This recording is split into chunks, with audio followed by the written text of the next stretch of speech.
These are my top 3 phrases that I hear that kill a good technology implementation strategy. I'm interested to hear what yours are. Number 1, that can wait till phase 2.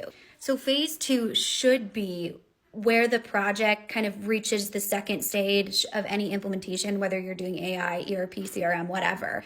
But these are really where we focus on the non-critical modules or those advanced features, kind of integration with third-party systems, or an optimization of an analytics dashboard. In practice, phase 2 is where things go to die, or it means I don't know how to deal with that, so we'll figure it out in phase 2, maybe. What I hear when I hear a client or colleague say that is we didn't have time to scope this project properly. We weren't ready to manage this change, or we hope nobody brings that up again. Phase 2 is that dumping ground for everything that didn't make it or was rushed through in phase 1. And if you do that, your project is in serious trouble.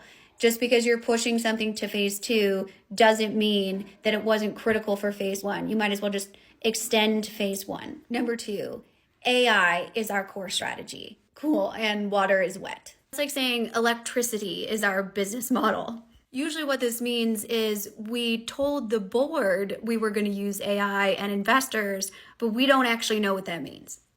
Maybe we bought a chatbot or tried to embed ChatGPT into Slack.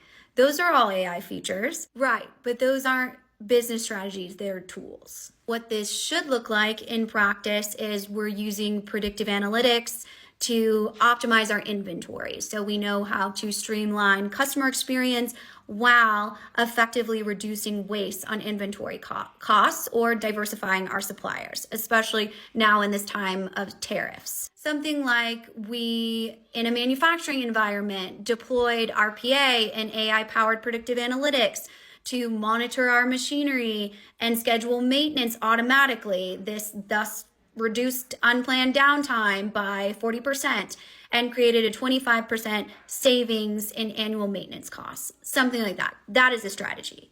Last but certainly not least, and honestly my favorite, is we'll go live on X date or else, which means from the executive team, we promised the board that we'll go live on that date, which we shouldn't have done, but we have a press release planned already, so we have to go live on that date. Doesn't really matter if it works or not. Go live dates are absolutely delusional. They're made up until you start the testing process. There's absolutely no way that you can predict a go live date without knowing your issues through testing. I think when people think go live, they think this like big red button that has the nuclear codes in it, and you press it and all of a sudden the system works, the users are trained, and everyone is happy, and that is completely not true. Go live should be built around we've passed the go, no-go checklist to ensure that we have all the different stakeholder sign-offs.